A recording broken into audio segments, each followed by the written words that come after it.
নারায়ণপুর আমতা এবং পাঁশকুড়া এই অঞ্চল এই দিকে সব এদিকে জলটাকে দেখাও কিভাবে জল যাচ্ছে। এক্ষুনি সব তোমরাও ডুবে যাবে, এক্ষুনি সরে যেতে হবে। এইটা কালকে রাত্রে এই জলটা আবার ছেড়েছে নতুন করে ছেড়েছে এই জলটা। আজ দুটো পর্যন্ত উদয়নারায়ণপুর আমতা পাঁশকুড়া অনেক জায়গা আমরা কন্ট্রোল করলো, এই জায়গাগুলো ডুবে যাবে। আমি বলবো ডিএমকে এক্ষুনি এখান থেকে লোক শিফট করাতে। দুই হচ্ছে যাদের কাঁচা বাড়ি ভেঙে গেছে তাদের লিস্ট আমাকে দিতে। তিন হচ্ছে যাদের জমি নষ্ট হয়ে গেছে, শস্য নষ্ট হয়ে গেছে, সরো জলটা দেখতে দাও, জলে ডুবে যাবে এক্ষুনি। কৃষি জমি যাদের আছে বা শস্য আছে তারা চিন্তা করবেন না, তারা শস্য বীমার টাকা পাবেন শস্য বীমার টাকা। আপনারা যতদিন বাড়ি ফিরতে না পারবেন সরকার রিলিফ দেবে, আপনাদের যা সাহায্য করার করবে। এটা ঝাড়খণ্ড জল ছেড়েছে এবং ডিবিসি কেন্দ্রীয় সরকারের সংস্থা আমার মনে হচ্ছে 4 লাখ কিউসেককে ছাড়িয়ে গেছে, যা কোনোদিন জীবনে হয়নি। কারণ আমরা 5 লক্ষ পুকুর কেটেছি, আমরা 500 কোটি টাকার চেক ড্যাম করেছি, আমরা গোপালেশ্বর কেলেঘাই প্রোগ্রামের মধ্যে দিয়ে অনেক এলাকাকে সেভ করেছি। ঘাটাল মাস্টারঘাট প্ল্যান যেটা পড়ে আছে 10 বছর ধরে, সেটাও আমরা ডিপিআর তৈরি করছি, আগামী 2 বছরের মধ্যে করে দেব। কিন্তু তা সত্ত্বেও যদি এই রেটে জল ছাড়ে, আর ডিবিসির জল ধারণ ক্ষমতা এখন মাত্র 36% এসছে, কেন কেন্দ্রীয় সরকার ডিবিসি ড্রেজিং করবে না, ডিসিলটেশন করবে না?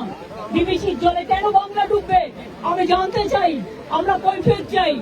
ফরাক্কায় ড্রেজিং করে না, বাংলা ডোবে, বিহার ডোবে। আর ডিবিসি ড্রেজিং করে না, বাংলা ডোবে, বাংলায় জল ছেড়ে দিয়ে ঝাড়খণ্ডকে সেফ রাখে। এটা তো ঠিক নয়।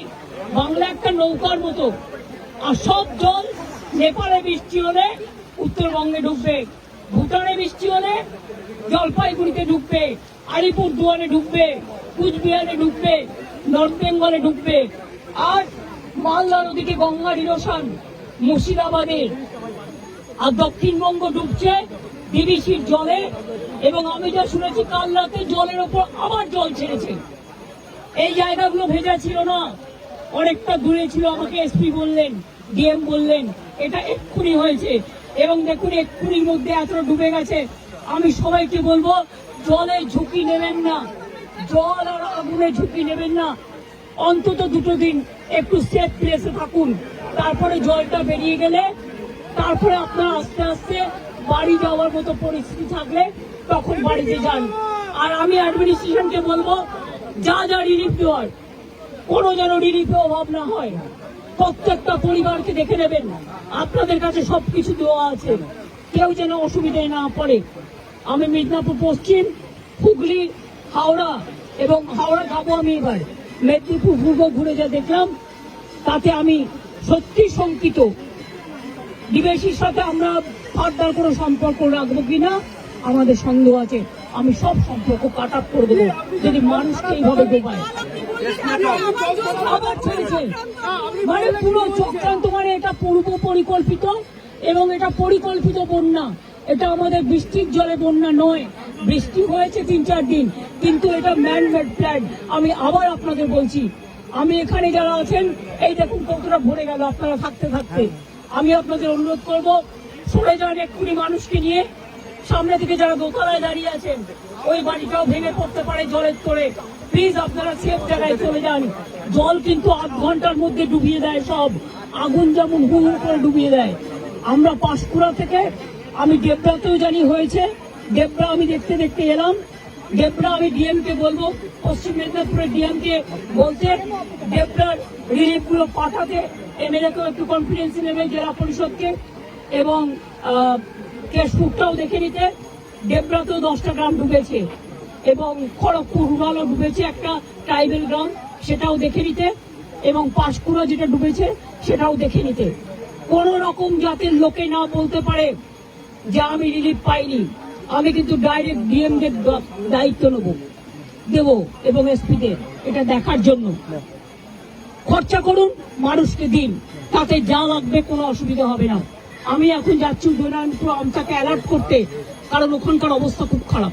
আপনারা যেতে পারেন, একদম গায়ের জন্য করছে না। আমি তো 10 বছর ধরে ফাইট করছি, আজকে আমি 13 বছর ধরে দেখছি। কিন্তু আগে ছাড়তো 75,000, 1 লাখ কিউসেক, এবার ছেড়েছে, ওরা ছেড়েছে 4 লাখ, তেনুঘাট পঞ্চায়েত ছেড়েছে আরো 1.5 লাখ, 5.5 লক্ষ। This is very unfortunate. I do not know why central government is not this dredging for DBC. Their reservation power now it came down about 36% only, and all the water they release for Bengal. Why Bengal will be man-made flooded because of central government irresponsible activities? I am sorry, this is not Bengal water. This is the Jharkhand water from Tenughat Panchayat, and this is the water coming from central government organization, the DBC.